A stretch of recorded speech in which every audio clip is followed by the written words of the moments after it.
To change where new content like app, document, music and videos is automatically saved in Windows 10, you can adjust the default storage location in your system setting.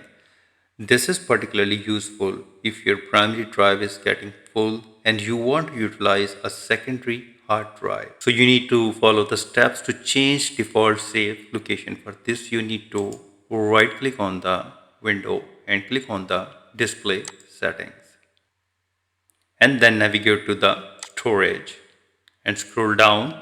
So under the more storage setting, you need to click on the change where new content is saved.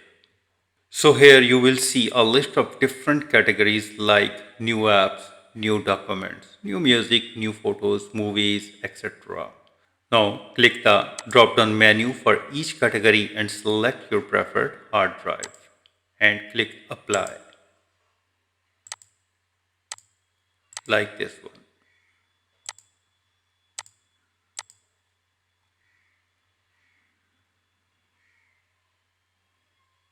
So this way you can easily change the new content in your hard drive. If you think this video is helpful, please support my channel. Thanks for watching.